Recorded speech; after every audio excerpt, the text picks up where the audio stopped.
UFC 310 and the final pay-per-view of 2024 is in the books. The UFC, after a weird year of pay-per-views, gave us a stacked card from top to bottom, full of fun fights to end the year. The main event featured Alexandre Pantoja looking to defend his title against Japanese champion from Rising, Kai Asakura, in his debut in the UFC. This was alongside a hyped co-main event in a number one contender battle at welterweight, with Shavkat Rakhmonov taking on Ian Garry, alongside some fun fights across the card. Could the last pay-per-view of the year deliver and end the year with a bang? Let's find out. This is the Fight Franchise and the recap and review of UFC 310. The first fight of the night saw Lucas Bursky taking on Kennedy Nzechukwu, where in a one-round fight after some back and forth exchanges traded on the feet, Nzechukwu would land a huge shot dropping Bursky, landing follow-up shots to secure the TKO to start the card. Next up, veteran Clay Guida was taking on Chase Hooper, where after some back and forths in the grappling between both guys with some fun scrambles, Hooper secured the armbar to get the win and is now on a 4-fight win streak. Michael Chiesa vs Max Griffin was up next, where Chiesa did some good work across the 3 rounds with his striking and grappling, and eventually in the 3rd round he got the rear naked choke to secure his 2nd win this year.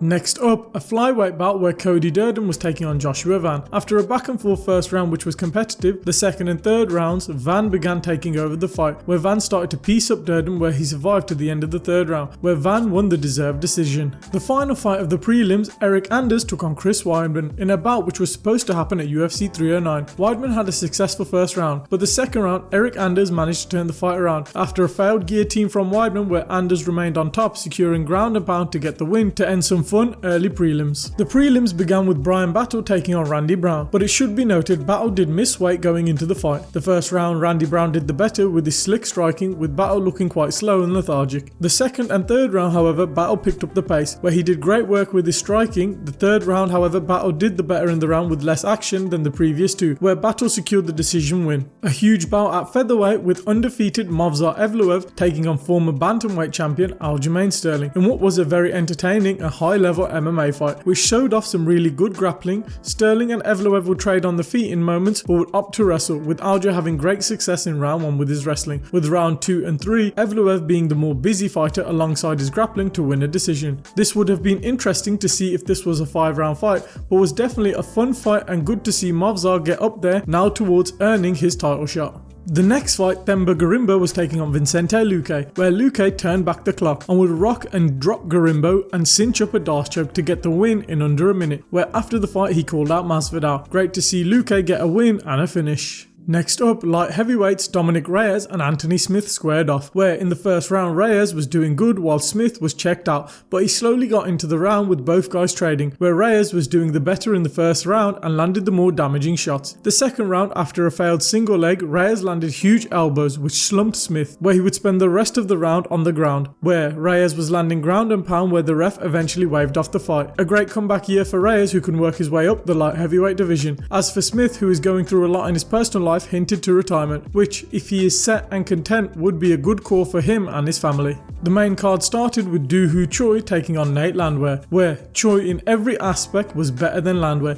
piecing him up on the feet, and in any wrestling and grappling he controlled that as well. In the 3rd round, Choi got the crucifix and would just beat up Landwehr and comfortably got a brilliant win. Next up, Kron Gracie took on Bryce Mitchell in a fight where Gracie pulled guard and took the fight to the ground. Mitchell just controlled, landing shots with little to no action, while Mitchell's ground and pound. However, in the 2nd round, Gracie did threaten with an armbar. The 3rd round, Mitchell slammed Gracie as he pulled guard and then landed a huge elbow which put Gracie out cold to save us from another boring round. This was a fight that shouldn't have been on the main card, something the UFC has learnt the hard way. Next up, a bout atop the heavyweight division with Cyril Gane and Alexander Volkov squaring off in a rematch from 2021, where Gane won the first bout. The two squared off in a competitive first round, with Volkov getting a takedown and Gane working his way up to his feet, where Gane took Volkov down, where they traded on the feet, but it seemed Gane took the first round. The 2nd and 3rd round, Volkov did great work with his striking and wrestling, though Gane did have moments, but it seemed like Volkov was the winner. However, the judges gave the split decision to Gane, who after the decision was called would walk out the octagon and then come back for his post-fight interview, an indication that he may have thought he lost himself. A very unfortunate outcome for Volkov, who was putting on a great run. Hopefully this doesn't ruin his run atop the division and his chance at a title shot. The co-main event, undefeated Shavkat Rakhmonov took on undefeated Ian Garry in a fight which was lackluster and tentative, with Shavkat doing putting a lot of work in the clinch with Ian Garry stuffing the takedowns from Shavkat. However, Shavkat would land the more significant shots in round 1 and 2, which were minimal to take the first 2 rounds. Garry would do the better on the feet to steal round 3, and round 4, Shavkat stole back the round, going for a traditional takedown and having success. Round 5, after a failed takedown from Shavkat, Ian Garry worked to the back of Shavkat and for a good minute threatened with the rear naked choke, where Shavkat survived and escaped, where both guys fought to the final bell. Shavkat won the decision in a close bout, which showed he is human and has some exploitable flaws in his game. And as for Garry, tough loss, but it wasn't the domination most predicted, so will be easy for him to bounce back from this one.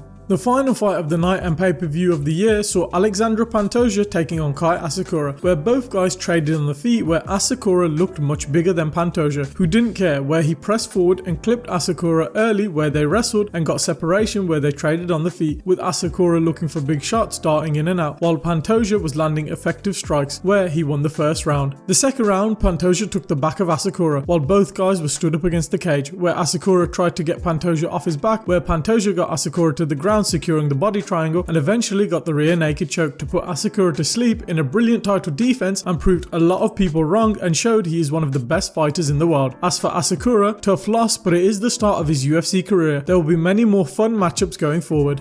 That brought the end to an okay night of fights. Some really fun early prelims with some fun finishes, and even the prelims had some decent moments and finishes, especially Luque's win, and a high level bout between Sterling and Evloev. The main card, however, Shavkat and Garry and Gracie and Mitchell weren't the most entertaining, and also Choi vs Landwehr was one-way traffic. Khan Volkov was an interesting bout, but the wrong man got the win. However, the main event was a great performance by Pantoja. If we was to grade this card, it gets a C. An average card to end the year, and quite an average pay-per-view year. Hopefully 2025 delivers some stellar pay-per-views. Did you enjoy the video? Let us know down in the comments below. What did you think of UFC 310 and what would you grade it as a pay-per-view? Put that down in the comments below. And do you think Alexandre Pantoja is one of the best fighters in the world? Put that down in the comments below. Leave a like if you've enjoyed the video and subscribe for more MMA and fight content coming soon. We hope you enjoyed the video and we'll catch you in the next one.